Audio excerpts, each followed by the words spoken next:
Cuando hablamos de Industria 4.0, se vienen a la cabeza elementos como nube, e-commerce, big data, Internet de las cosas, machine learning, inteligencia artificial, realidad virtual, realidad aumentada, impresión 3D, impresión 4D, biotecnología, robótica, computación cuántica, entre otros.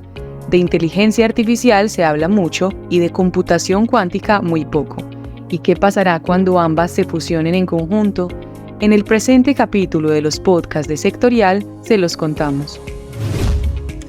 Comencemos por inteligencia artificial, pero para hablar de ella hay que hablar primero de Machine Learning.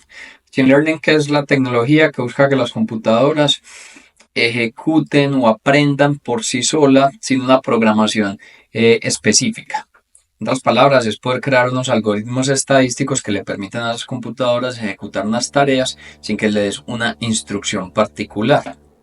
Ese Machine Learning termina siendo la base del análisis predictivo. Vemos el análisis predictivo constantemente, por ejemplo, en el mundo de las finanzas para generar proyecciones financieras, en el mundo de la salud para poder determinar algún tipo de enfermedad a través de unos patrones que se están presentando. Ese mismo Machine Learning termina siendo muchos de los elementos que se utilizan en inteligencia artificial. Una inteligencia artificial que deberíamos verla en dos: la discriminativa y la generativa. La discriminativa, que es aquella que puede analizar una gran cantidad de datos, llevarlos a unos patrones para entender o para descifrar un tipo de comportamiento. Ahora bien, la generativa utiliza patrones similares ya no para descifrar un comportamiento, sino para generar un nuevo tipo de contenido, llámese texto, audio y voz. Cuando eso explotó en el tema de la generativa, es que vemos la proliferación o la creación de aplicativos que estamos utilizando en el día a día, como un ChatGPT, como un DALL-E. Básicamente esos son los elementos por los cuales transitó inteligencia artificial. Pero inteligencia artificial se le debe mucho de tiempo atrás, por ejemplo, a Alan Turing, que era el científico computacional que tuvo muchos de sus postulados gran aplicación en la Segunda Guerra Mundial. Uno de los principales fue el test de Turing, que básicamente buscaba analizar cuando una persona recibía un mensaje a través de una máquina, si ese mensaje, su origen provenía de una persona o de otra máquina. Se aplicaba el test de Turing y si la persona pensaba que ese mensaje llegó por otra persona, pero en realidad fue por una máquina, la tecnología pasaba el test de Turing. Piensa en la actualidad. Hablamos con ChatGPT como si fuera un humano, pero en realidad es una máquina. Eso entonces por el frente de inteligencia artificial. Cuando piensas en computación cuántica, resulta que va a ser una de las tecnologías con mayor aplicación en los próximos años. Probablemente va a superar el tema asociado a los metaversos. Pero su historia es muy reciente, por eso no se reseña mucho acerca de esta tecnología. Esta tecnología utiliza los principios de la física cuántica, donde uno de sus grandes pioneros fue Albert Einstein.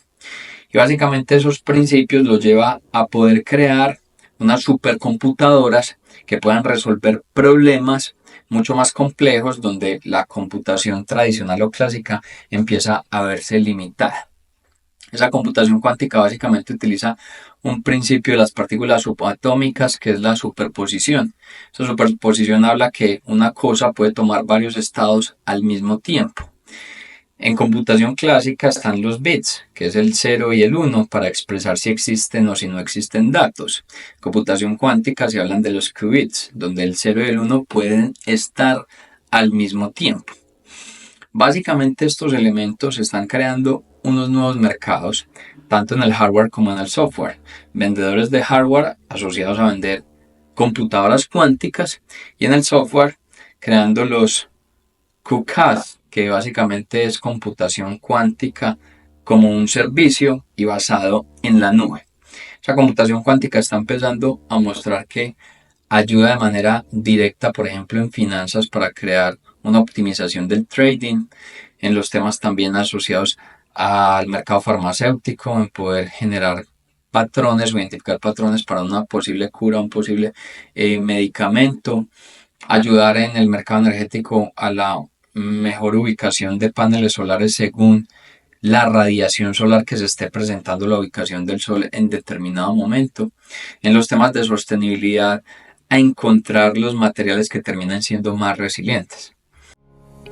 En Sectorial, mapeamos semanalmente las oportunidades y alertas comerciales de 131 sectores, donde podrás identificar las expectativas de crecimiento, inversión y contratación en tu sector. Para conocer más sobre este estudio, visita www.sectorial.co. Ahora bien, ¿qué pasa entonces si inteligencia artificial se combina con computación cuántica? ¿Eso a qué puede llevar? Bueno, Microsoft ya lo está trabajando. Microsoft, a través de su inteligencia artificial Copilot, lo está trabajando en Azure Quantum, que básicamente es lograr programación para computación cuántica. Y hubo unos resultados interesantes para departamentos de energía que, a partir de esa combinación, les permitió a estos departamentos identificar nuevos tipos de fuentes de energía que nunca se habían encontrado en la Tierra y que pueden ayudar a la sostenibilidad energética, específicamente en el campo de las baterías. Pensemos, por ejemplo, en el sector de la salud. Tú, con inteligencia artificial, puedes procesar una gran cantidad de datos que se tengan sobre una enfermedad, que puedan llevar luego a una hipótesis sobre un potencial medicamento y hacerle, a través de los diferentes pruebas, poder tener como una especie de simulación de su aplicación clínica. Bueno, si le aplicas computación cuántica, esas pruebas terminan convirtiéndose en procesos donde los niveles de eficiencia y eficacia de ese potencial medicamento van a terminar siendo mayores. Piénsalo en finanzas, puedes encontrar productos o modelaciones donde se identifiquen mayores niveles de rentabilidad. En logística puedes identificar rutas mucho más óptimas con menores demandas en lo que tiene que ver con combustible. Y de esa manera pues tendríamos un campo, sin lugar a dudas, completamente amplio y un futuro bastante prometedor. Ahora bien, aquí hay muchos limitantes como el consumo de energía que se está presentando, la gran limitación de programadores que conozcan lenguajes en computación cuántica, elementos asociados al tamaño de las computadoras cuánticas. Entonces, el principal reto es cómo volver esto escalable y accesible. Sin embargo, ese fue el mismo problema que presentaron en su momento las computadoras personales. Y miren en la historia en lo que estamos en la actualidad de evolución de esas computadoras personales. En el próximo capítulo comenzaremos con una miniserie donde te mostraremos el mapa de actuación para los próximos 2 años y las razones por las que vale la pena seguir apostando por nuestro país, teniendo en cuenta los 3 grandes cambios que estarán moldeando el mundo: el cambio demográfico y social, el cambio tecnológico y el cambio ambiental.